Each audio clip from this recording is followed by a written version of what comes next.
Da quarta turma do curso de especialização em Direito, capacitação avançada para o assessoramento na jurisdição trabalhista. Curso este promovido por esta Escola Judicial do Tribunal Regional do Trabalho do Paraná, em momento que é marcado por palestra e colóquio sobre o tema O Direito do Trabalho no âmbito da União Europeia e temas de direito comparado. Compõe a mesa diretiva dos trabalhos, Suas Excelências, o diretor da Escola Judicial deste Tribunal, desembargador Célio Horst Waldraff, o presidente da Associação dos Magistrados do Trabalho da 9ª Região, juiz José Aparecido dos Santos, e o representante das Faculdades Integradas do Brasil, Unibrasil, professor doutor Wilson Ramos Filho. Em nome da direção da Escola Judicial do Tribunal, agradecemos a presença dos excelentíssimos desembargadores Ubirajara Carlos Mendes, Sérgio Murilo Rodrigues Lemos e Edmilson Antônio de Lima, excelentíssimos magistrados, membros do Ministério Público, advogados, professores, servidores desta casa. Anunciamos a palavra de Sua Excelência, o diretor da Escola Judicial, o desembargador Célio Horst Waldraff. A todas e todos, nosso cordial bom dia. Saúdos como diretor e em nome da nossa Escola Judicial, em nome do presidente do Tribunal Regional do Trabalho do Paraná, desembargador Altino Pedroso dos Santos, que por razões alheias à sua vontade não pôde comparecer a este evento iluminado. Recepcionamos de maneira particularmente enfática e feliz os alunos da nossa quarta turma do curso de especialização em Direito, com o título Capacitação Avançada para o Assessoramento na Jurisdição Trabalhista. Toca-nos enfrentar por ano 5 milhões de processos na jurisdição trabalhista brasileira. São números com padrões muito mais orientais do que ocidentais, e só a qualificação é que nos permite dar conta de todos esses algarismos com a qualidade que temos feito no curso dos anos. Esse curso de especialização integra o nosso notável programa plurianual de capacitação de servidores.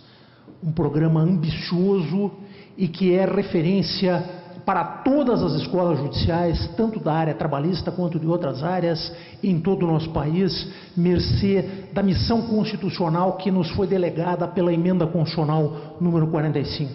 Estamos aqui, fundamentalmente, em devoção à nossa Constituição. Ao término dessa quarta turma, a qual os senhores integram, nós teremos capacitado 200 especialistas em Direito.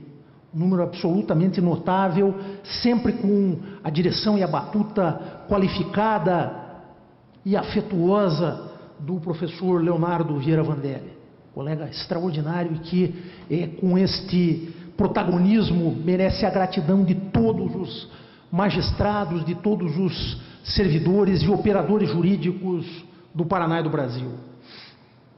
Há alguns que integram esse quadro de estudantes que vêm do interior do Paraná com um duplo esforço por conta das dificuldades de deslocamento desse país e desse estado gigantesco. O prestígio acadêmico pessoal do professor Wilson Ramos Filho, que aqui personifica a instituição irmã, a Unibrasil, possibilita um evento com esta dimensão, um evento internacional. Nós seremos brindados com a palestra e o colóquio Direito do Trabalho no âmbito da União Europeia e temas de direito comparado. Os problemas de lá já foram os daqui, os problemas daqui são os problemas de lá hoje em dia. O professor Gianni Arrigo, pós-doutor, professor de Direito do Trabalho na Faculdade de Bari, na Itália, membro de comissões científicas de numerosas revistas, diretor do Instituto Europeu de Documentação e Estudo Social, e no âmbito de cooperação internacional presta consultoria a vários países em matéria de legislação e política social.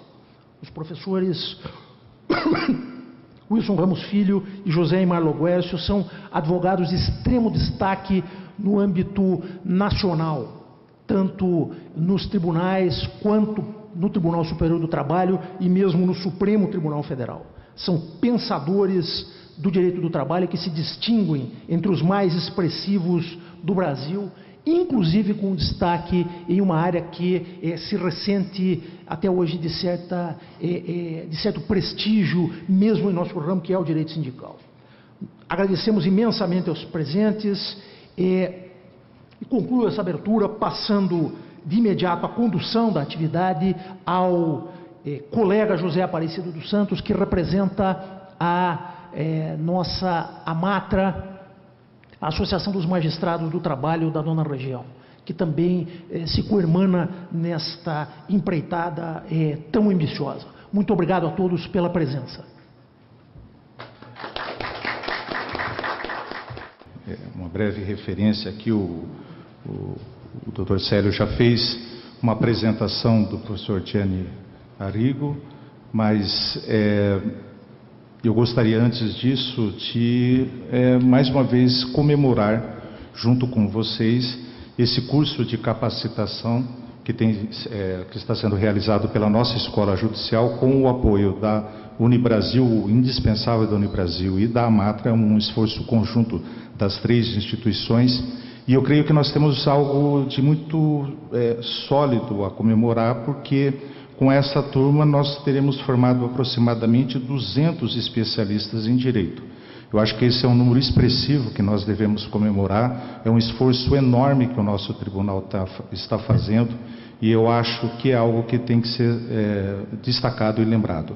Agradeço aí ao colega Leonardo Vandelli, que efetivamente é o grande mentor e condutor desse curso. A AMATRA sempre será reconhecida pelo seu grande e brilhante trabalho e congratulamos a todos os servidores que têm participado desse curso, porque eu tenho certeza que esse curso será de grande satisfação, não só pessoal para vocês, mas também para toda a magistratura, para toda a Justiça do Trabalho no Paraná.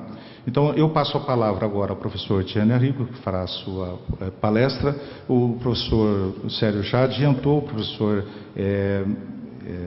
Gianni Arrigo é pós-doutor em Direito, advogado, professor em Bari, compõe várias comissões, já é conhecido nosso no Brasil, vem há algum tempo, embora já fazia um tempo que não vinha aqui. Então, é uma satisfação para nós, então, ouvi-lo mais uma vez e, com certeza, poderemos aproveitar bastante das suas observações a respeito do direito do trabalho na União Europeia. Professor, com a palavra. Então, eu dividiria a minha presença aqui em três assuntos. O direito do trabalho na União Europeia, no direito da União Europeia, com a complexidade típica de um Estado federal composto de Estados federais. Então vocês pensam, né, nos problemas como os juízes alemães, que já vivem um ordenamento federal governado pelo princípio de subsidiariedade, que os juristas conhecem, essa relação entre a competência do Estado federal e dos Estados federados dentro de um sistema que é um sistema federal como aquele da União Europeia. Então é a dupla subsidiariedade que se chama, e não é fácil para o juiz, ao menos, muito menos para advogados, menos ainda para os sindicalistas, né, de ver num ambiente complexo. Você sabe que são 28 estados na União Europeia, tá? Então, alguns têm ordenamentos federais muito organizados, né, que naturalmente precedente à União Europeia. Né? A segunda parte é a relativa à contratação coletiva, assim se pode falar, dentro da União Europeia. E a terceira como pedida, né, a precarização da flexibilidade do trabalho, na entrada, isso no mercado do trabalho, na saída, então, no que diz respeito à extensão da relação de trabalho. Então, é inútil que eu elenque uma série de diretrizes. Então, vão conceitos. Então, pode-se falar de um direito do trabalho da União Europeia. Tá? Eu diria que se pode falar com muito cuidado, com muita atenção, porque não há um conceito digamos, compartilhado como um único ordenamento nacional do direito do trabalho. Não há porque, como nós sabemos, o direito do trabalho em cada estado, cada país, nasce e desenvolve através de, provavelmente, de um século. Falo da Europa.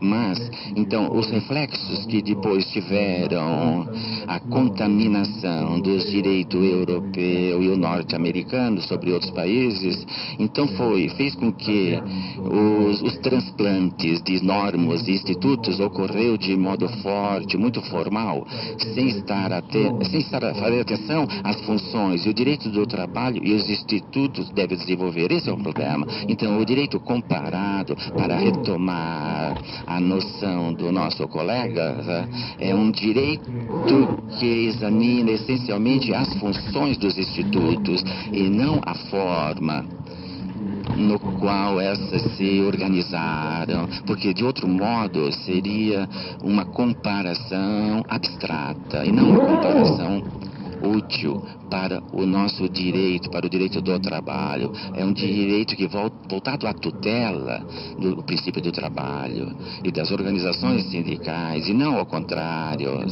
como alguns simpáticos juristas europeus nos últimos anos, períodos, tendem a dizer. Então existiria uma perfeita paridade para o prestador de trabalho e os empregadores, paridade que depois viria alterada pela disparidade que as liberdades econômicas no mercado, sendo mais potente em relação à mesma empresa que tiveram. Então, falar de direito do trabalho da União Europeia, isso é importante para os juízes. É uma aproximação teórica, porque justamente não tem aquela construção teórica que tem ao invés dos direitos nacionais. Isso explica porque na Europa existem dois mundos paralelos que frequentemente se tocam, mas que às vezes se encontram sem se reconhecerem, sem se cumprimentar. São amigos que brigam. O direito junto das normas, dos princípios, dos valores, produzido pela harmonização da legislação nacional por obra das autoridades, e depois há o direito de cada Estado que compõe a União Europeia. Então, por um lado, justamente da sua construção, a União Europeia, que nasce, como você sabe, com o objetivo de pacificar nações divididas por rivalidades seculares, pensem a França e a Alemanha, por exemplo, que guerrearam por anos, em particular nos últimos 2 séculos, para o controle né, de carbono. Então é importante para carvão, para importante da indústria bélica, para a indústria em geral, brigaram. Na realidade, este tratado que segue no final da Segunda Guerra Mundial e na Primeira, então que institui a comunidade do carvão e do aço, pacifica 2 nações e também 2 setores industriais, então, da França e da Alemanha, com uma interessante e importante inovação, aquilo de devolver os poderes relativos a aproveitamento desses recursos a uma unidade. Essa autoridade comum, depois desse aspecto, terá uma grande influência sobre a determinação sucessiva. Essa autoridade comum emanava poderes, vinculavam diretamente os estados e as empresas e os cidadãos, superando o histórico diafragma que no direito internacional divide a organização internacional dos estados. Então, era uma inovação importantíssima. Olha as datas. Então, a Guerra Fria já houve divisão de blocos. O Plano Marshall, a intervenção das potências que venceram a guerra sobre o nazismo. Por um lado, a Rússia, que divide justamente a Europa pela metade. Por outro lado, os Estados Unidos, que fazem intervenção para levantar os recursos desses países dramaticamente empobrecidos. tecidos e também de mão de obra. Então, a livre circulação de mercadorias e serviços para pessoas, para favorecer justamente o deslocamento, a transferência de recursos humanos de um país a outro. Mas até que não houvesse diferença de tratamento entre essas pessoas, com regulamentos, com normas diretamente aplicadas em cada Estado membro, sem necessidade de adaptação de normas nacionais, se permitia ao trabalhador, por exemplo, italiano, de trabalhar na Alemanha, com igual tratamento em relação aos trabalhadores alemães. Então, o primeiro princípio foi aquele de não discriminação em base à nacionalidade, pois depois nasce, com base nesse princípio, de um direito comunitário, supranacional, era alguma coisa a mais do que um organismo internacional, porque a autoridade podia, e depois se tornar uma comissão, podia sozinha. A autoridade, composta por representante de cada Estado membro, poderia determinar condições aplicáveis imediatamente, sem o Estado perdia autonomia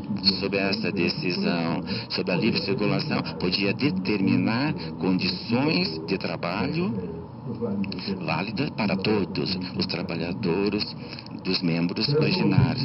Havia somente um princípio social, aquele da igualdade e retribuição homem e mulher. Não porque tinha uma atenção direito social, porque a França, um dos 6 países fundadores, tinha já uma norma nacional que impunha a igualdade de pagamento entre o homem e a mulher. Então, para impedir que fosse mão de obra diferentes, uma disparidade entre as condições de trabalho na França e em outros países, a primeira norma inserida no tratado relativa ao direito do trabalho foi a paridade de tratamento, de pagamento entre homem e mulher. Então, foi atuada 13, 14 anos depois.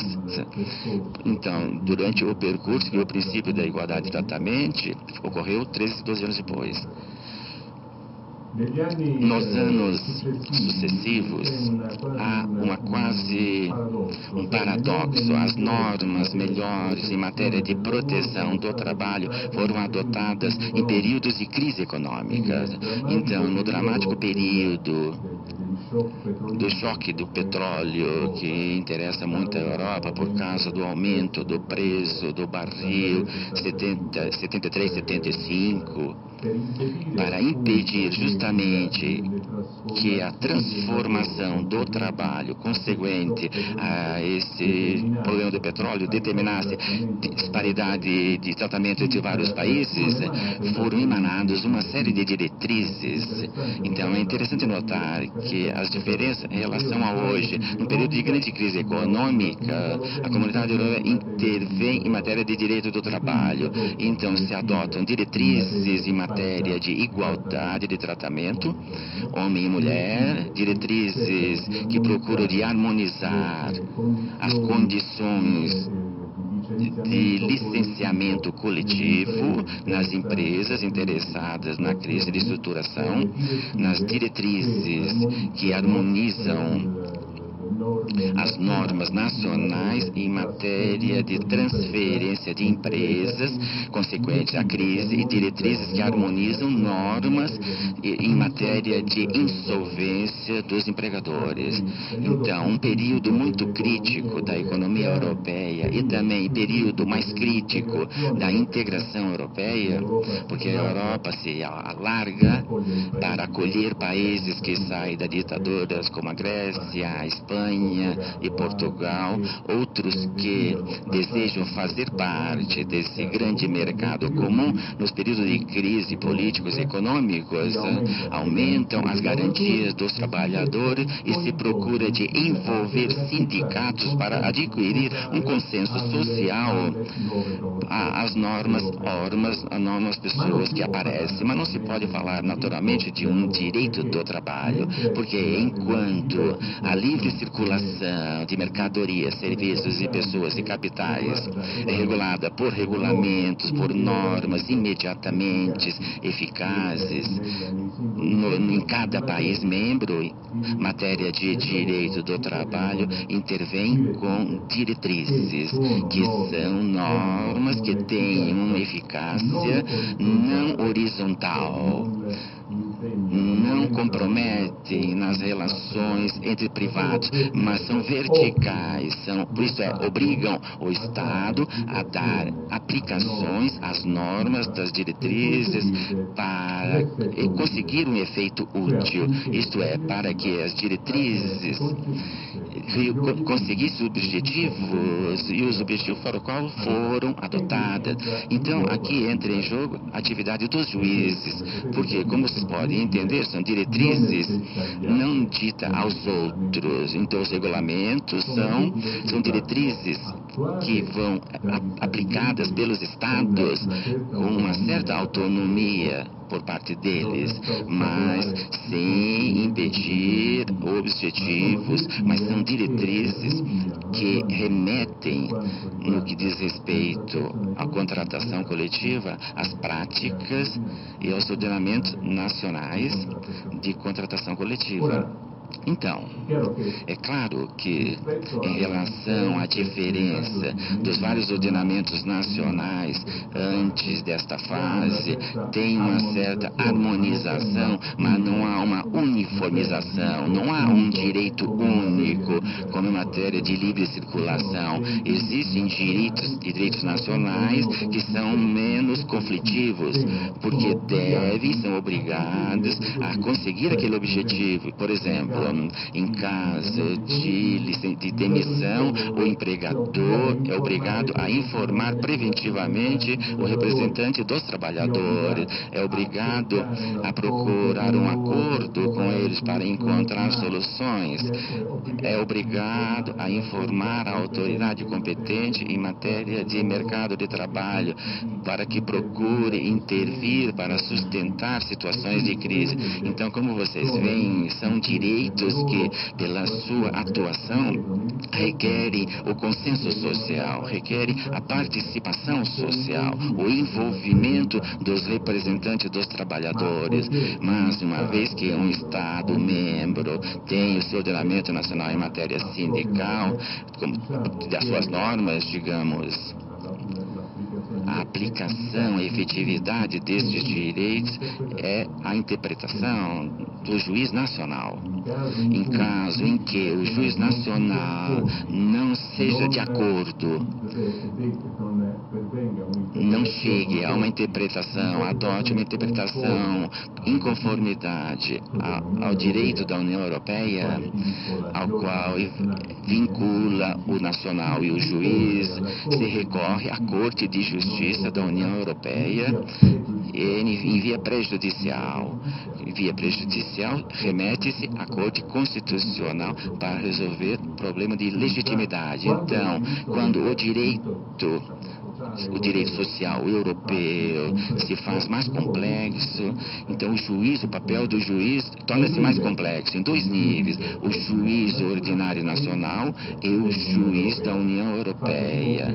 Então, complica-se quando tem um Estado federal como a Alemanha, no qual há o recurso a um juiz, o Estado federal, então pode recorrer à Corte Constitucional Nacional, a não ser, salvo o recurso prejudicial, à Corte de Justiça. Então, vocês sabem que no caso da Alemanha, ela ainda reconhecer a supremacia do direito da União Europeia em relação ao próprio direito nacional, porque, como disse um pronunciamento recente, não se sente vinculado em relação plena àquele das disseminações, porque a União Europeia tem ainda um grande déficit democrático. Então, eles são um parlamento europeu que, digamos, que é uma comissão sobre certas matérias, mas na realidade o órgão de governo, a comissão, é ainda formado em base formado com uma base, digamos, de determinações de direitos internais entre os Estados-membros, e indicam os próprios comissários. Por isso há esse desbalanceamento entre um parlamento democraticamente eleito na Alemanha e um órgão de governo que é composto por designações dos membros. Então, nesse corpo do direito que diz respeito à tutela do trabalhador, no caso de crise da empresa, demissão coletiva, transferência de empresas e insolvência do empregador, foi então adaptado de um modo melhor. Como eu disse, são temas que são mais que atuais hoje. E depois, em matéria de não discriminação, o direito europeu evoluiu muito, sobretudo no plano da não discriminação entre homem e mulher. Então, com critérios muito originais, que se baseiam também sobre critérios estatísticos, isto é, não é suposição, não é se supõe uma discriminação, mas chega-se, quando as mulheres assumem uma empresa, não pode, são inferiores ou não, ou proporcionalmente aos homens que trabalham na mesma empresa, ou no mesmo setor. Então, com o tempo, interveio-se para aumentar princípios de não discriminação, seja de outras situações subjetivas, como a etnia, a raça, orientamento sexual, orientação sexual, que é um tema muito sentido em todos os países da União Europeia, a religião e os deficientes, os inválidos, mas interveio-se também sobre um tema interessante no final dos anos 90, que é importante na matéria da precarização, isto é, interveio-se em matéria de tutela dos trabalhadores em tempo parcial e tutela e tempo determinado, estabelecendo nessa segunda parte que o trabalhador em tempo determinado não devesse ser tratado de modo discriminado em relação ao trabalhador de tempo indeterminado, comparativamente. Ele tem tempo indeterminado, eu tenho determinado. Nós temos que ter, se comparado nas bases das nações, nós temos que ter o mesmo tratamento normativo econômico. Isto, por exemplo, diz respeito aos parentes, os direitos sociais, de segurança social e assistência social. Então, isso é importante para justamente evitar que fossem uma discriminação para dano do sistema de seguridade. Em matéria de meio período, part-time, o trabalhador ou a trabalhadora, em particular, assumida com o tempo de contrato por tempo parcial, não fosse tratada de modo discriminado em relação ao trabalho que trabalha o tempo completo. Então, nós estamos nos anos 90. Por que são importantes essas diretrizes?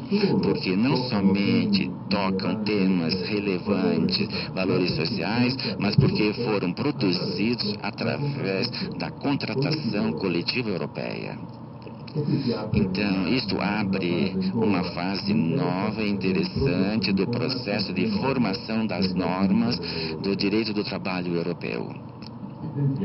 E entramos na segunda parte do nosso raciocínio. Um certo ponto se dá conta que para todos os implantos, toda a União Europeia, não somente do direito do trabalho, é necessário um maior envolvimento das forças sociais.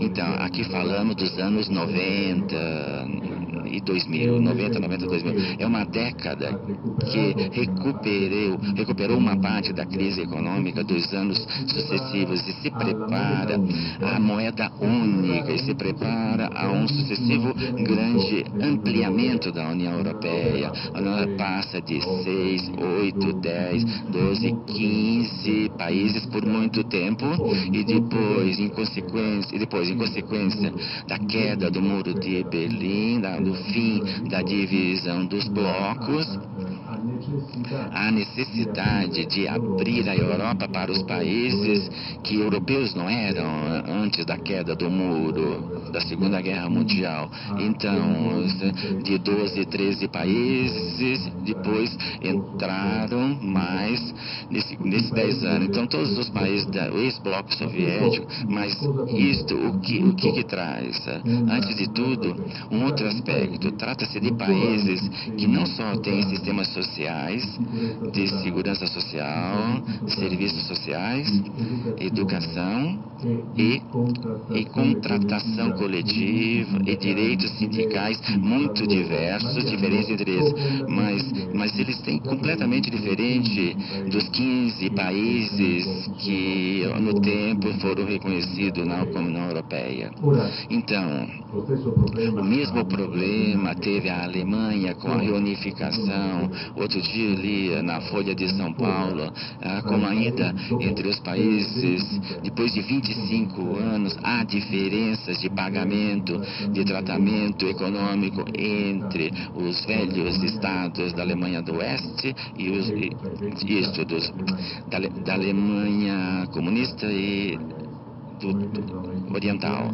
Então, foram 25 anos para uma uniformidade, porque agora é um Estado nacional. Então, imaginemos um ordenamento complexo como aquele europeu, no qual justamente havia já diferenças entre os 15 Estados-membros. Então, pensem a Espanha, Portugal, Itália, Grécia, em relação à Dinamarca, Holanda, a Suécia, que tem também em matéria de segurança social, de tratamento, de seguros mais vantajosos dos países da área mediterrânea.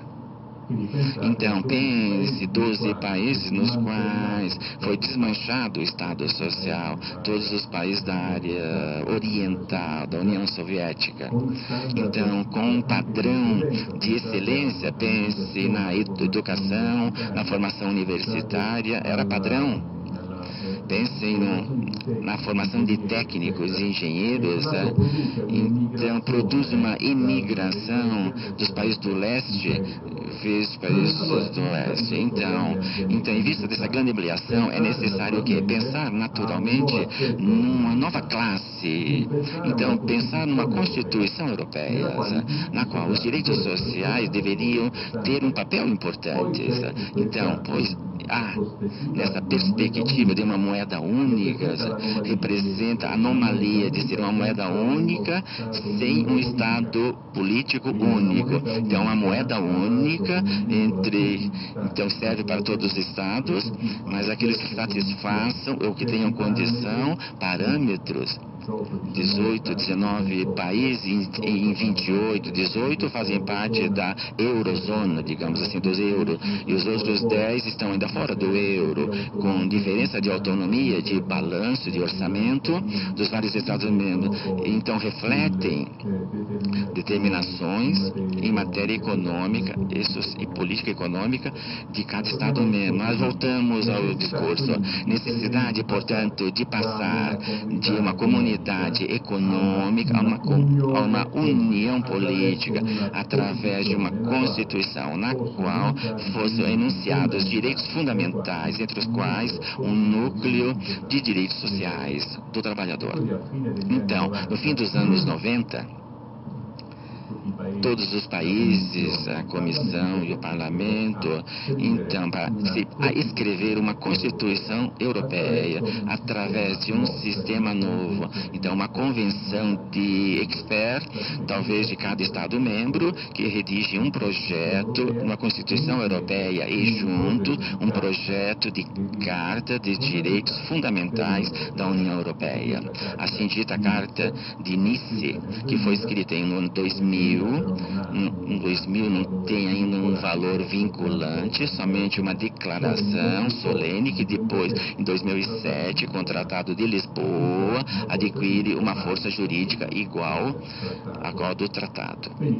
Então, aos poucos, se sai de um núcleo de direitos de não discriminação, essencialmente basado sobre a nacionalidade e sobre sexo, tem uma massa de princípios princípios de direito, não discriminação, que diz respeito a várias situações subjetivas, portanto, orientação sexual, religião, a etnia, orientamento político, etc, etc. E nós temos de trabalho, e volto àquelas duas diretrizes importantes em matéria de não discriminação entre tempo parcial e tempo pleno. Então, segundo o tratado, a comissão, antes de, quando tem em mente de intervir numa das matérias pelas quais a União Europeia tem competência normativa, isso é um aspecto importante, e veremos depois, deve consultar as partes sociais sobre essa orientação, sobre esse projeto. As partes sociais, que são a Confederação Europeia dos Sindicatos, da União dos Industriais, Business Europe, aquele das pequenas empresas comerciais, artesanais, e aquela de empresas públicas. Então, representantes nível europeu e empregadores convida a expressar um parecer, uma orientação, uma recomendação à própria comissão naquela consulta, enquanto as partes sociais podem comunicar à comissão a sua vontade de disciplinar com um trato coletivo aquela própria matéria. Voltando, a comissão estabelece que, para impedir que exista uma precarização ou um tratamento desfavorável aos trabalhadores meio período, deve intervir nessa matéria. Mas o tratado impõe, porque se trata de uma matéria social, de consultar as partes sociais. Então, espera lá, comissão, nós pensamos sobre isso com um contrato coletivo e parte para um procedimento 6, 9 meses, conforme o tempo que a comissão concede a eles, e no final apresenta à comissão um regulamento contratual, um produto normativo, um contrato coletivo, um acordo europeu que a comissão faz como própria e passa como uma diretriz. Então tem um conteúdo vinculante. A comissão não pode mudar aquela proposta, a menos que não seja contrastante com princípios gerais de direitos, e o Conselho aprova como forma de diretriz. Então, é um produto normativo particular, é um ato legislativo que diz que aquele contrato coletivo tem o mesmo valor de uma diretriz. Qual que é a particularidade? Aquele contrato coletivo que foi incorporado na diretriz tem a mesma força vinculante de uma diretriz, mas Estados-membros podem aplicar ou com leis nacionais ou através de contratos coletivos. Então, há um espírito bom dentro da União Europeia nos anos 90. Então, são envolvidos as partes sociais e são estimulados a exercitar no plano da contratação coletiva. Então, é uma atividade, se queremos dizer, de um lado, a contratação coletiva vem inserida no procedimento legislativo, da outra parte, houve uma contratação coletiva. Então, qual é o limite? Porque aquela contratação coletiva não é livre, mas intervém sobre as matérias que entram na agenda da comissão. Então, é um pouco encapsulada, se podemos dizer, e as mesmas partes podem decidir de fazer um contrato coletivo, sabendo, porém, que aquele sapato será aplicado em cada país através de contratos coletivos nacionais. Então, foi, por exemplo, para o Acordo Europeu sobre o teletrabalho. Então, de não tornar-se diretriz, também porque não se pode imaginar uma atividade peculiar como o teletrabalho. Pode abrir princípios gerais, mas a sua aplicação depende de muitas condições organizativas da empresa que dá trabalho em cada Estado-membro. Então, este processo avançou até que, em 2004, os projetos de Constituição Europeia foi reprovado por alguns estados, pense, pela França e pela Holanda, que eram países fundadores, de modo instrumental, reprovaram, que tem eleições políticas, submetem a referendo essa matéria, em geral, enquanto tratados internacionais não são submetidos a referendo, porque é competência do órgão do governo, do Departamento Nacional. Então, o parlamento que tipifica, não é. Então, poderá parecer democrático, mas não funciona assim. Ao invés, a França e a Holanda reprovam o projeto de Constituição Europeia, mas não podem reprovar a Carta de Nice, que foi precedentemente tinha sido aprovada. A Europa entra numa crise no 2004, não só depois da reprovação do Tratado Constitucional desses países, mas uma série de motivos que antecipam a sucessiva crise europeia. E, naturalmente, entra em crise também a perspectiva de um direito do trabalho da União Europeia. E entra em crise também as partes sociais, os seus processos de contratação coletiva. Então, são 3 anos nos quais se prepara o Tratado de Lisboa. O Tratado de Lisboa recebe alguns elementos do Tratado Constitucional precedente, dá uma força vinculante à Carta de Nice na parte de direitos, não de princípios, de valores, e prepara a sucessiva fase, que é a presente, bem sabendo que existiria crise econômica importante e devastante que influenciará sobretudo sobre seus direitos sociais. Então, para o juiz é interessante o problema efetividade desses direitos, os seus papéis. Trata-se de direitos que frequentemente são enunciados de modos claros. Trata-se de direitos que, inseridos em diretrizes, são imediatamente justiciados em base ao direito da União Europeia. Como eu dizia antes, são sujeitos à sua aplicação os Estados nacionais, os órgãos nacionais, inclusive os juízes, nos quais deve estar de acordo com aqueles princípios e contribuir ao conseguimento das finalidades, o efeito útil desses objetivos. Então, uma coisa, a efetividade no plano jurídico, formar efetividade no plano substancial. Então, isso passamos às sanções. Vocês pensam em matéria de orientação sexual, por exemplo. É uma matéria espinhosa. Pegamos como exemplo a diretriz de 2000, os princípios já reconhecidos pelo tratado, impedem as discriminações com base à orientação sexual. O que significa?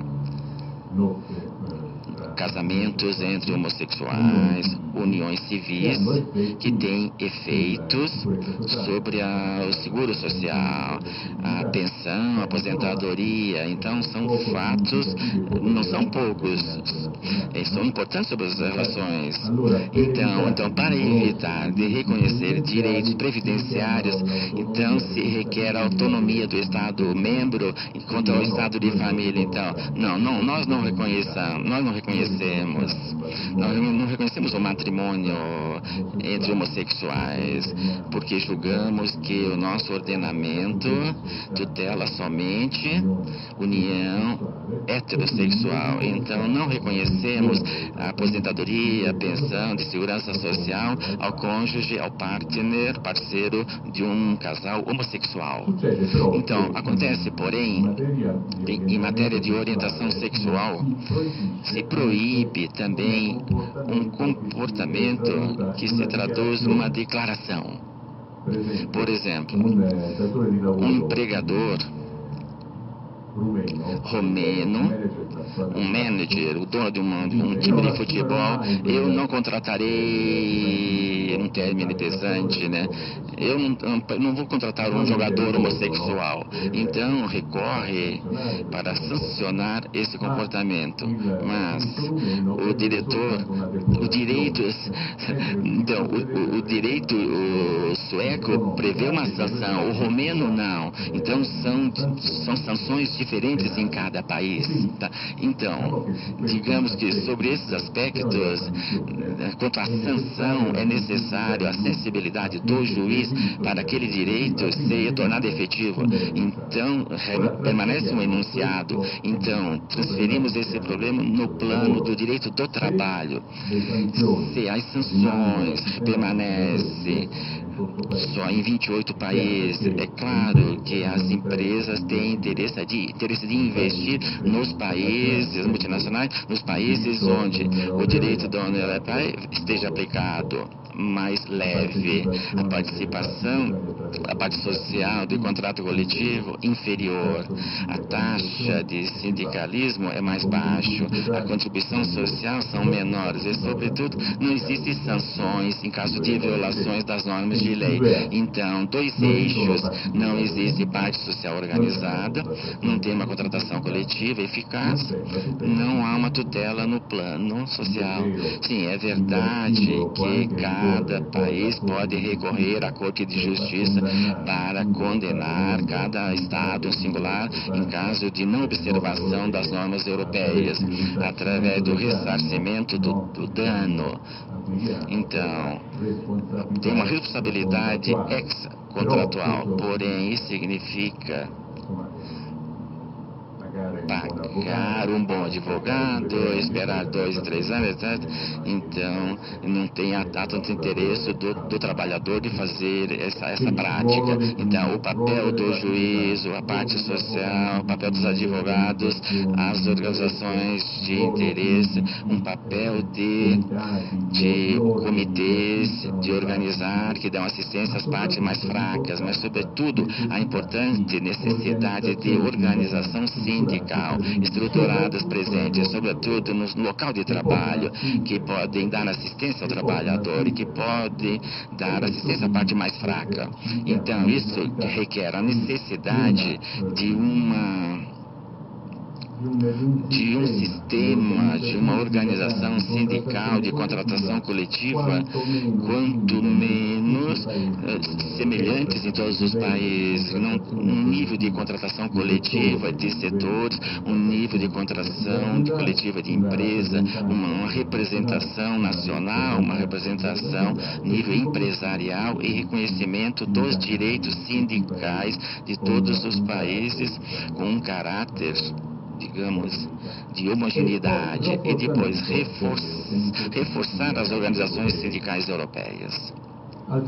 Senão, justamente por aqueles defeitos, falta de organização sindical, de reconhecimento e representatividade, falta de um sistema de contratação coletiva, de um lado, dos dois níveis, que se aproxime, nível nacional, faça justamente os princípios da União Europeia, a nível empresarial, faça atuação de modo que temperado, moderado, as necessárias correções em termos de regulamentos, de segurança, etc., para que aquela flexi-security, a flexibilidade de segurança não se torne uma flexibilidade insegurança, como está ocorrendo. Isso torna possível falar de um direito do trabalho europeu na crise, senão justamente pela diversidade de sanções, diversidade de sistema de relações industriais,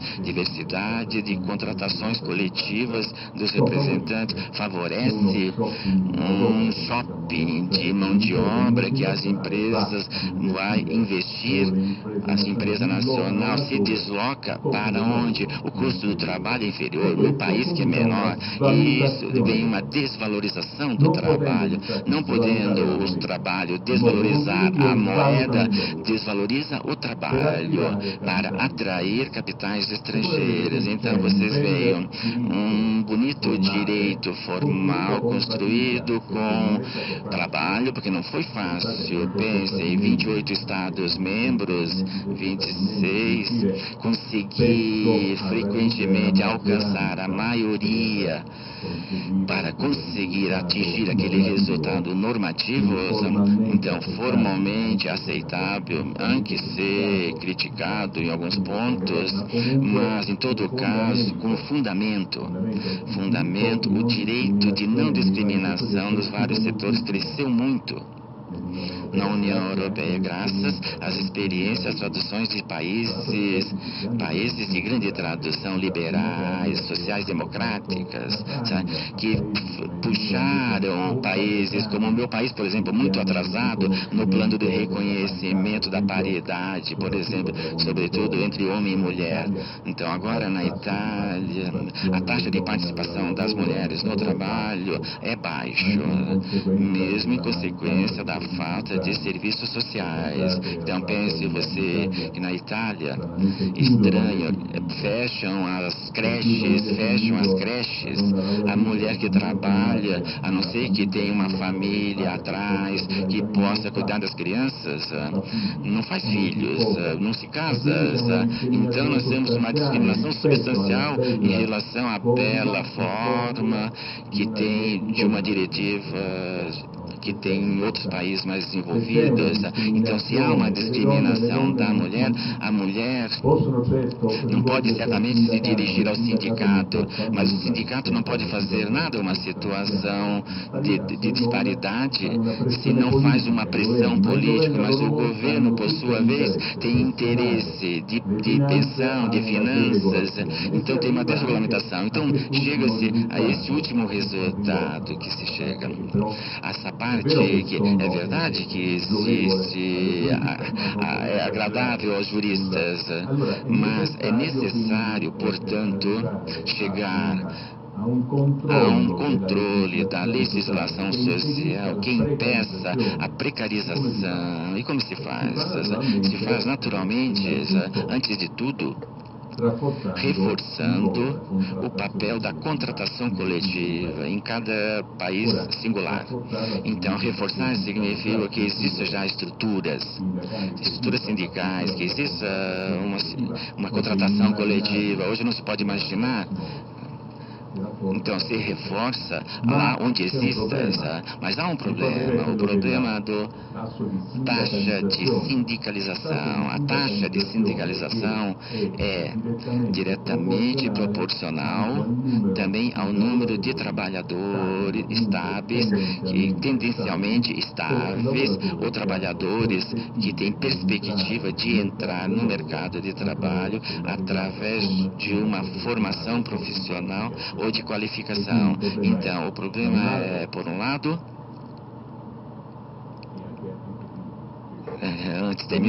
por um lado, a requalificação dos trabalhadores que foram demitidos por empresas em crises e reestruturação. Por outro lado, a abertura do mercado de trabalho, aqueles que nenhum ainda descobriu, o tema do desemprego juvenil na Europa, em particular na Itália, alcançou níveis impressionantes, preocupantes. Jovens desempregados, socialmente e culturalmente é um problema. Então, são dois aspectos da flexibilidade e de segurança, porque torna-se insegurança.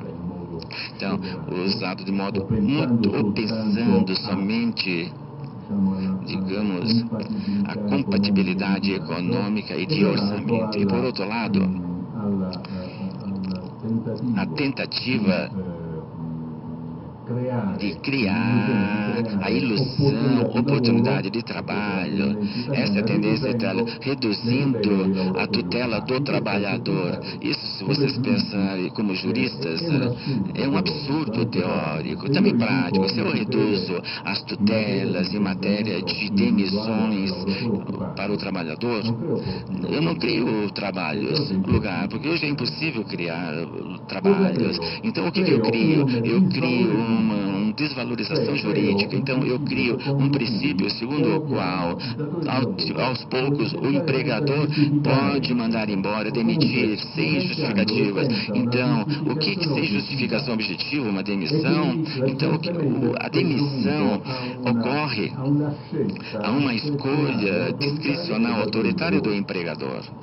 Então, volta-se atrás 50 anos, onde lá reduzir as tutelas do trabalhador injustamente demitido, passando de uma tutela que nós chamamos real, sem demissão, se não é justificado por uma causa econômica, o trabalhador tem direito de retornar à empresa. E não ressarcimento do dano, ressarcimento no conjunto é retomar o trabalho. Então, ele é diferente segundo a idade do trabalhador e o fato da disponibilidade de recursos da empresa. Frequentemente, o empregador não tem capital suficiente para ressarcir. Então, o trabalhador deve entrar na justiça para obter aquilo que tem direito. Ou se chegam num acordo, fazem parcelados um ressarcimento do dano, seja em entidade de demissão. Então, isso é rescisão contratual. Então, se eu reduzo a tutela em matéria de demissão individual, que é realmente humilhante ao trabalhador ocupado, eu não vou criar lugares de trabalho para os trabalhadores jovens. E, sobretudo, eu faço uma divisão da cultura jurídica e do direito social.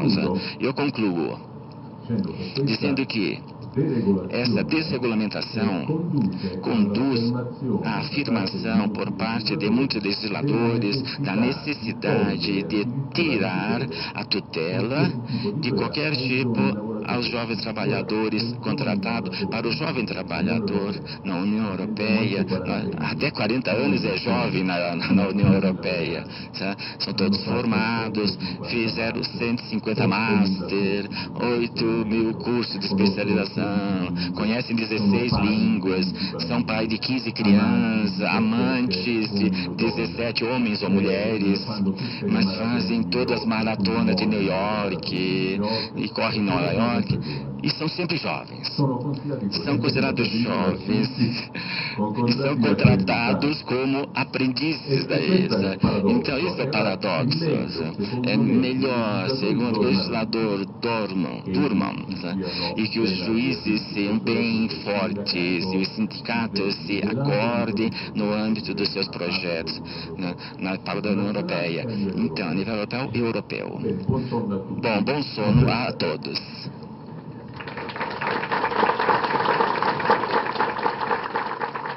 Bem, nós temos várias indagações muito interessantes ao professor Gianni Arrigo, mas como eu percebo que o professor Gianni tem uma capacidade de síntese muito boa, eu ainda vou acrescentar um pouquinho de complexidade fazendo uma pergunta bem rápida, para ver se eventualmente ele consegue inserir isso na sua fala. Ouvindo o professor, me chamou bastante a atenção que ele destacou muito o aspecto das assimetrias entre os países componentes da União Europeia no aspecto da regulação do trabalho e da própria regulação social em geral, não só do trabalho, mas todas as demais condições, educação, saúde e tudo mais. E aí me veio à mente o seguinte problema: essa assimetria que já é interna dentro da União Europeia também aumenta muito em complexidade quando se compara a relação da União Europeia com o restante do mundo. As políticas anti-inflacionárias ou desinflacionárias, como que talvez fosse melhor dizer, que foram realizadas depois da crise do petróleo, tenderam a considerar como solução econômica de todos os países aquilo que nós chamamos genericamente de globalização, que nada mais é do que o aumento da livre circulação das mercadorias.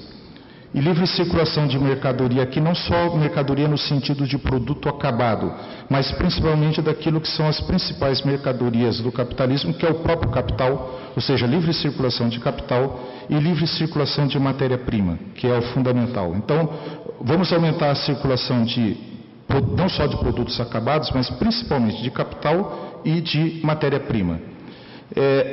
Curiosamente, o elemento que está faltando na livre circulação é justamente o quê? Trabalho. Trabalho não há livre circulação, exceto no âmbito da Europa, que é curioso porque a Europa abriu entre si, dentro de si, a circulação de trabalho.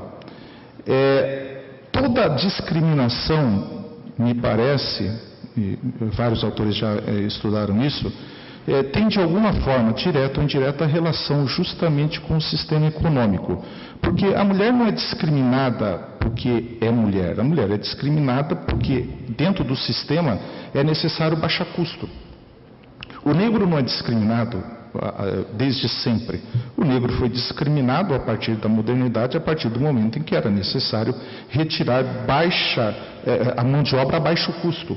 E a escravidão é a forma de retirar trabalho ao menor custo possível. Era, portanto, necessário justificativas morais para diminuir o custo da mão de obra. E aí, a maior parte dessas discriminações tem algum conteúdo econômico. E aí é que vem a minha indagação. Agora que a Europa é sobrecarregada por uma pressão externa do trabalho, tanto do trabalho que vem na mercadoria adquirida a baixo custo para diminuir justamente a inflação, para impedir a inflação, que vem principalmente da China e dos países do Sudeste Asiático.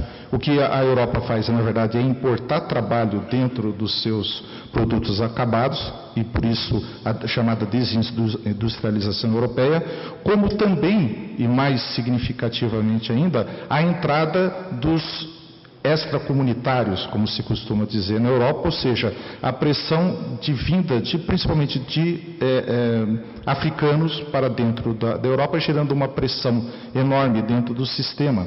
E aí nós vimos renascer de uma forma até dramática dentro da Europa o racismo, a homofobia e vários outros elementos que estavam, vamos dizer assim, desaparecendo, ou seja, aquilo que se acreditava que era a aurora da cidadania, que todos nós iríamos chegar aos direitos humanos como algo de toda a humanidade, a própria Europa, que é a luz, o local de nascimento desses direitos de igualdade, de solidariedade, vão se minando pela pressão dessa entrada do trabalho fora da Europa, dentro do território europeu. E eu acho que isso também vale para vários outros lugares do mundo, e até dentro do nosso país, internamente dentro do país existe isso. Desde o conflito norte e sul, que existe em todos os lugares, vejo na eleição agora as questões relacionadas a nordestinos dentro do país. O que é isso, se não desqualificar uma parte significativa dos nossos cidadãos com o objetivo, na verdade, de dizer, eles ganham pouco mesmo porque são isso. E merecem, dessa forma, ganhar menos do que nós. Eu tenho mais conhecimento, tenho mais direitos do que ele porque ele é inferior, né?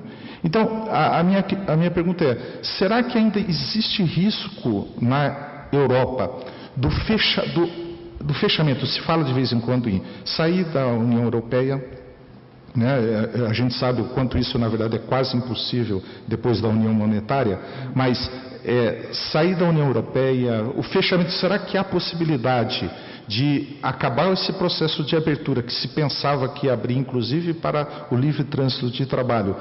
Será que nós estamos entrando numa era de fechamento, de fechar as fronteiras, de vamos defender o que é nosso aqui, já que eu estou com o meu, vou me fechar e deixar de fora os demais, ou seja, nós vamos perder a possibilidade de uma solidariedade mundial e vamos voltar apenas à solidariedade entre nós, os nossos vizinhos e nada mais?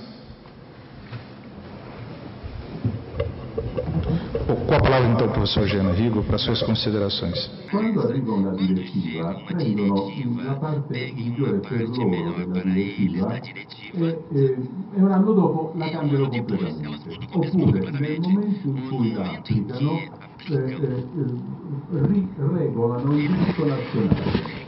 perché le direttive europee pongono prescrizioni minime, tenuto conto che le condizioni di lavoro e i diritti nazionali sono tutti diversi tra todos loro. diferentes deles. O legislador deve ter direito comparado.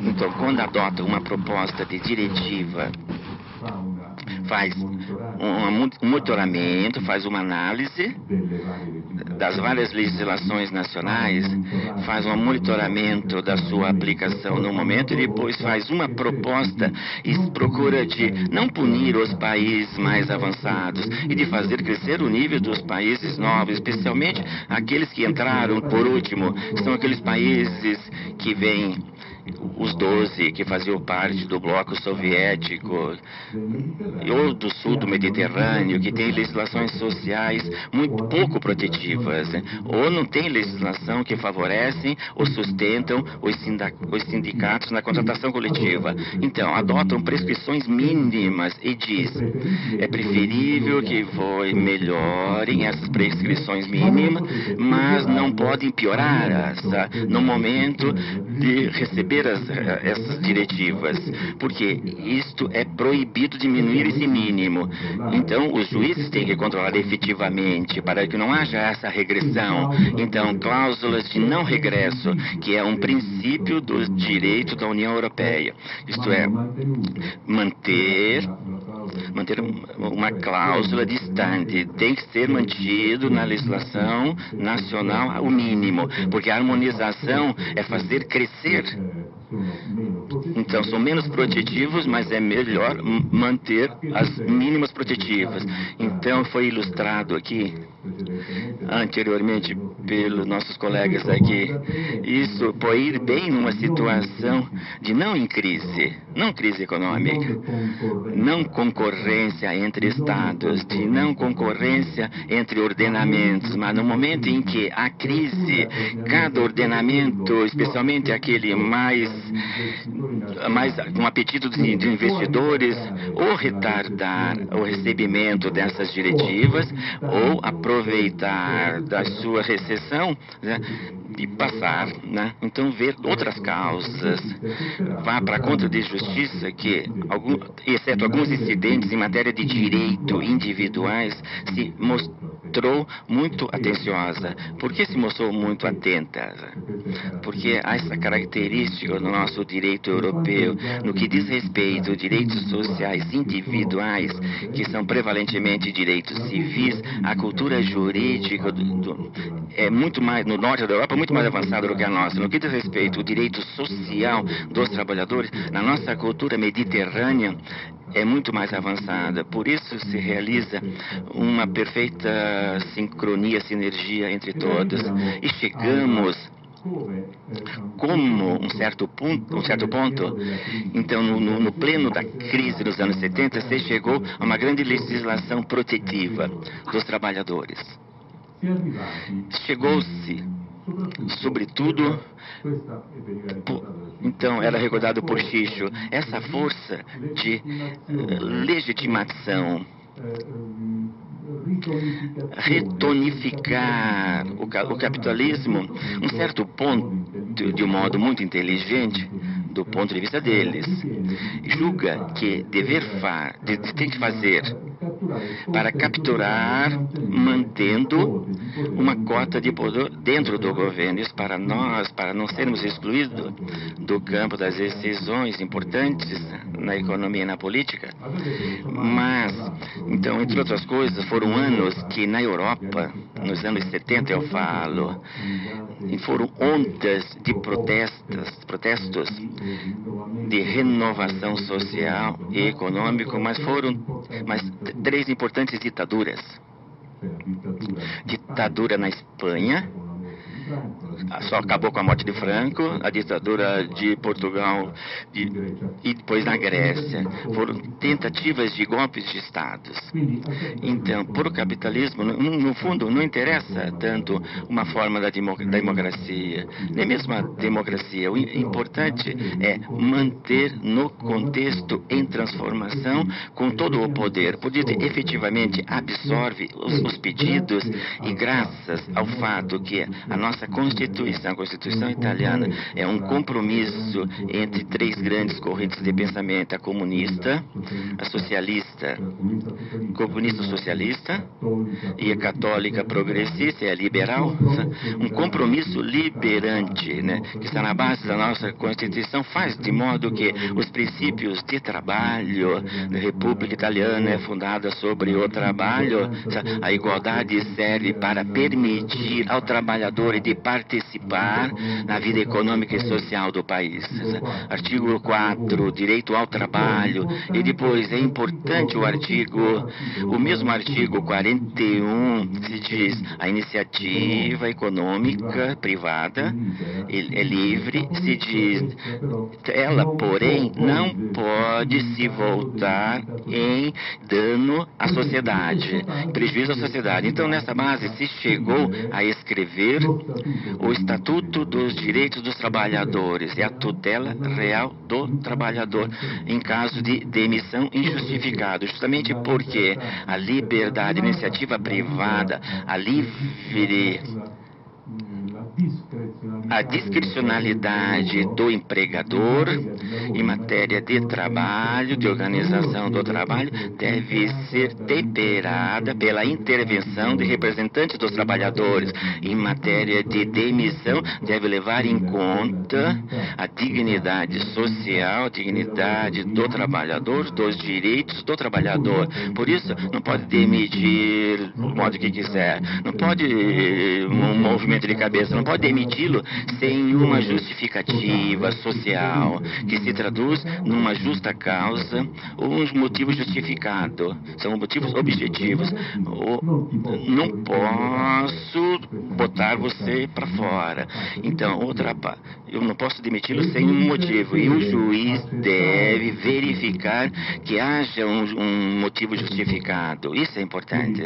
Então, deve demonstrar que o empregador, que ele demitiu porque não podia colocá-lo em outro lugar da empresa.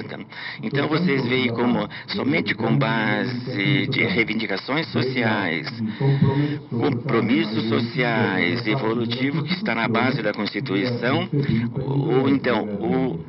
tem que se render, tem que manter uma cota de poder, mas tem que essa prepotência do direito social. Então, vocês veem que essa afirmação de direitos não é do tipo anticapitalista, mas é junto a uma melhor organização da sociedade, no sentido liberal democrático. Os direitos, ninguém te impede de fazer a sua empresa, mas ela deve desenvolver para garantir a utilidade social. Então, por exemplo,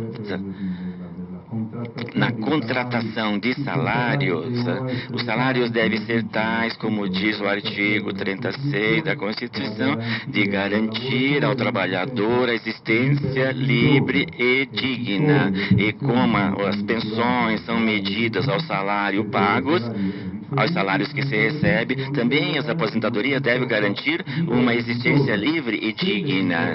Se o legislador e os sindicatos seguirem esse traço constitucional, teremos uma legislação do trabalho seguramente junta às exigências dos sindicatos, mas respeitando uma hierarquia da Constituição, quer que antes os direitos sociais, entre os quais o direito ao trabalho, e depois os direitos das empresas, a liberdade econômica, porque essa é a postura. No mesmo tratado, vocês não encontram entre os princípios do tratado a liberdade econômica ou a liberdade, a tutela da empresa, da concorrência. Não estão entre os princípios, mas depois entram por uma porta de trás, quando a jurisprudência deve tornar compatível a liberdade econômica com os direitos sociais.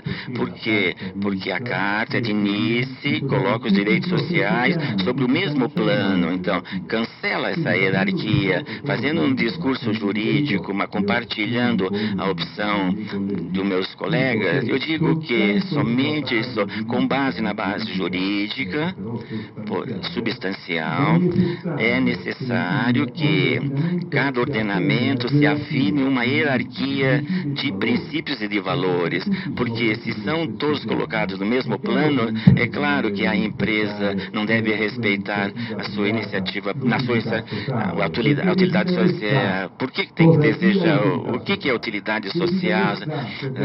Porque não se interessa se deve demitir, e ela decida quem deve demitir ou não.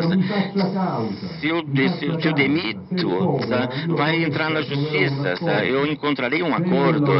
Se é um trabalhador imigrado, não terá um advogado, não existe um advogado para o imigrado.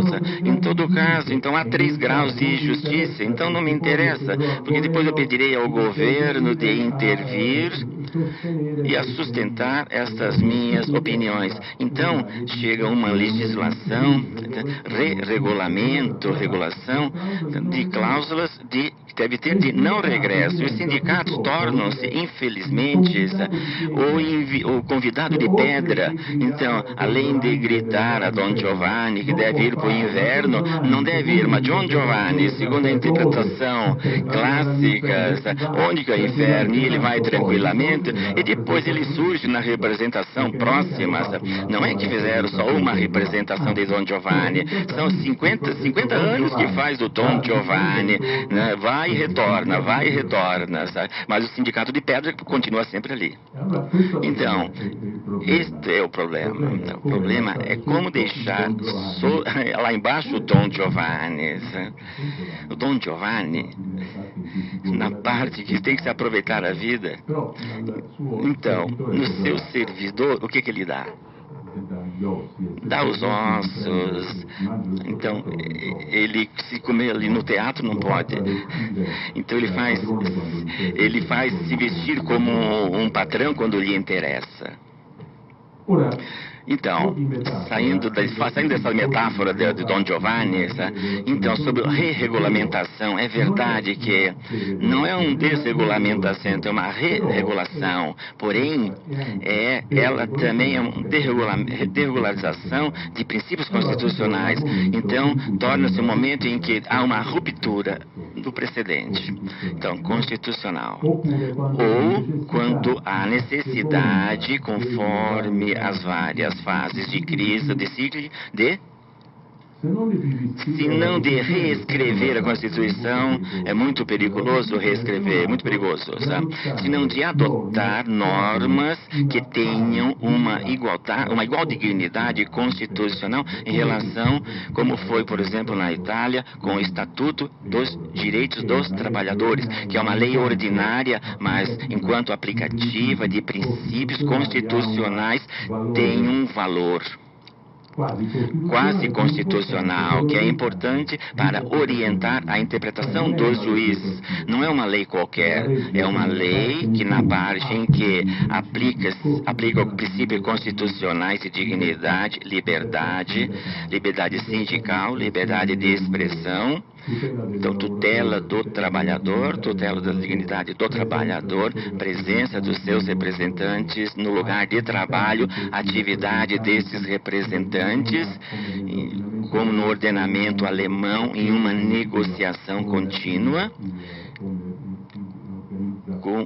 organiza o trabalho, efetivamente tornam concreto a tutela do trabalhador. O artigo 18, aquele que tutela o trabalhador contra a demissão injustificada, não por acaso está dentro de uma lei de tutela da dignidade e liberdade do trabalhador. Isto é, julga-se que o trabalhador, sem aquela tutela, seja ele tem menos direitos se não for enquadrado ali. Se eu tenho menos direito, eu tenho medo de ser demitido. Mas como eu faço pensar de ter coragem de inscrever-me no sindicato, de fazer sindicato sindical, de fazer greve, de participar com outros trabalhadores nas assembleias, de fazer manifestos, de criticar o direito de me expressar a própria opinião, o direito de exercitar justamente os direitos de cidadania.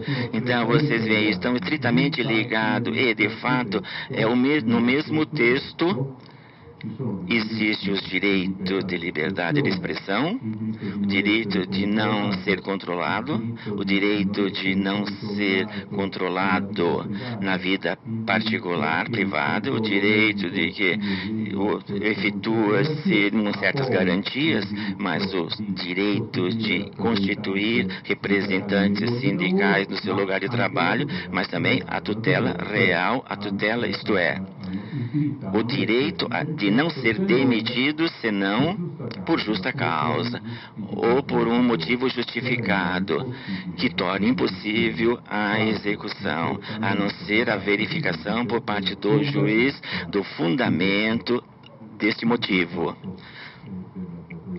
do empregador.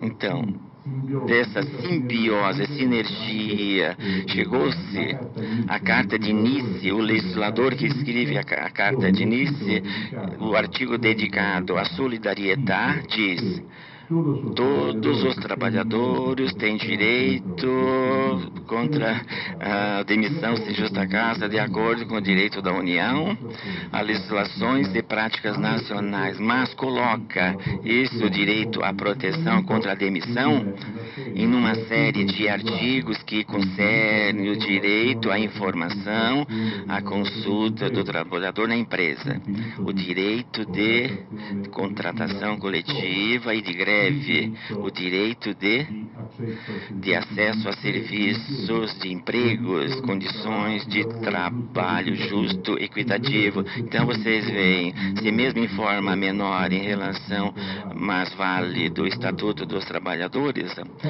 entende o legislador europeu que aquela proteção contra a demissão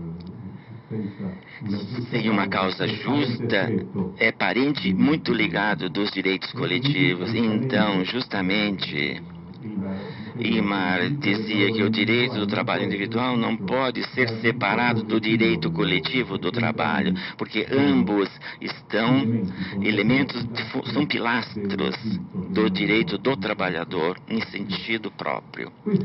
Isto foi justamente nos mesmos anos da Espanha, a Alemanha, como falava o Xixo, depois pela Espanha e Portugal, que se dotaram, depois a própria Grécia, de leis chamadas, não por acaso, estatutos do trabalhador. Então, nós chegamos aos anos 80, no que se respira ainda este ar de racionalidade na tutela do trabalhador. A tutela contra a demissão ilegítima não é diferente, ou está no mesmo ambiente, vive na mesma área da tutela coletiva. Então, o que significa promover o sindicato no trabalho de trabalho. Então, sustentar a contratação coletiva como instrumento de controle, também, não somente instrumento de determinação de condição de trabalho justa e equitativo, mas instrumento de controle que os direitos são tornados efetivos. Por exemplo, o sindicato tem direito de controlar como são colocados os equipamentos, de controlar a exata execução do trabalho, do horário de trabalho, de intervir na organização do trabalho, de intervir e, sobretudo, na tutela da saúde e da segurança no local de trabalho, com direito de participação direta, tendo próprio expert, que junto aos experts do empregador determinam a organização para que esta não produza danos para a saúde do trabalhador. Não somente, mas também não produza efeitos negativos sobre o ambiente que se encontra em volta, considerando que a Itália em particular, as empresas têm um fator de nocividade para o ambiente muito assustador. Falava José Aparecido, a maior empresa siderúrgica da Europa, uma das maiores, que produziu por doenças grande parte da população que estava em volta. Então, eu vejo de ter abordado uma parte dos problemas e que podem ser, digamos, eu esqueci, eu acho que algumas coisas. A parte da livre circulação que falava, que o José Aparecido falou da livre circulação, é claro que a livre circulação é um elemento fundamental daquele mercado. Então, o mercado, eu tenho que criar um mercado. Então, eu tenho o fator produtivo. Esse fator produtivo, depois da guerra, então, eu tenho que recolher aonde? Em outros países, qual tem preciso de se liberar dos desempregados. Então, responder às suas expectativas de emigrar, mas de não permitir que se vivam em condições diferentes daqueles dos locais. Não tanto porque tem uma tensão à igualdade, mas isso de ir e vir, essa disparidade entre os países dentro do mesmo mercado ocorre. Então, a livre circulação consente, permite e torna-se efetiva, seja entre trabalhadores, ou que tenham estudos ou não. Hoje, ao invés da livre circulação, justamente, era lembrado, ocorre em particular per nações baixas. Por exemplo, para cuidar dos velhos, as mulheres que vêm para a Itália, vêm do bloco soviético para cuidar dos velhos na Itália.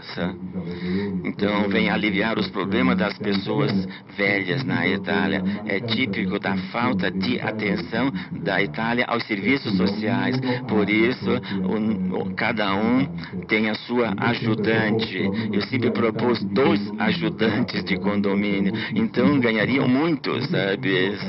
Então, cada um tem a sua lavadora.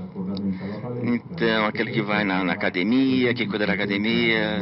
Mas é difícil pensar numa organização social. Cada um tem a sua, mas que vem do leste.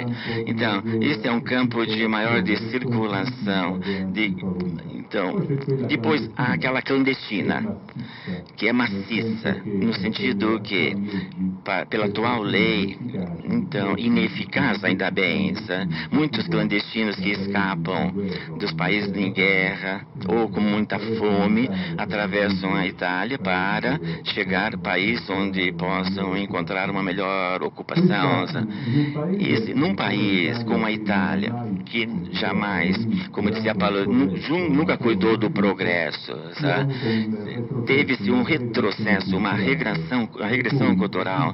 Por isso, a crise econômica não é somente efeito do sindicato, do direito do trabalho, mas é efeito de outras coisas. Nós precisamos de coisa diferente. O diferente não encontramos na partida de futebol, mas nós encontramos em todo lugar. Aquele que tem uma cor diferente da nossa, torna aquele que rouba nosso trabalho, o trabalho que desenvolve que nenhum italiano quer fazer, sabe? Porque, enfim, paga-se muito mal. Então, um trabalho miserável, condições de vida também do início do século passado. Então, nesse ponto, há uma lentidão do governo em integrar ou compartilhar experiências de vida dos assim ditos fora da unidade europeia, ex-comunitário. Então, é uma palavra que tem razão, essa tendência de ficar fechados e não se abrir. Então, a proposta de muitos de falar de uma Europa mediterrânea começa a tomar corpo. Uma Europa não é somente a Europa continental dos países ricos, mas deveria ser uma Europa mediterrânea que intervenha não para frear as imigrações, mas para uma coexistência pacífica, para um desenvolvimento de todas as economias. Então, não há dúvida que esses países têm um atraso tecnológico.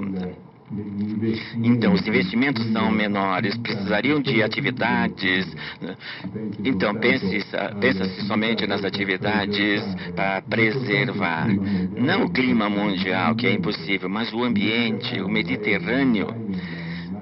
É um mar, não é somente um mar onde 20 mil mortos, mas se não se repreende a economia desses países ali no norte da África de um modo mais dinâmico, e se não há uma atenção de todos os países a fazer investimentos com tecnologia nesses países de transformação, mesmo ambiental, para reduzir a poluição, que se traduz também em reformas democráticas.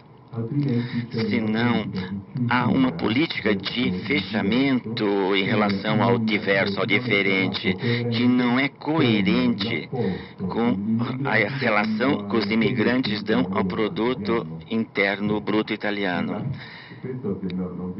Isso não é considerado. Eles que são regularizados, eles pagam as contribuições, não recebem pensão, aposentadoria, não são obrigados a restituir aquilo que estão pagos. Então, nossos aposentados gozem também do trabalho do imigrante que não paga.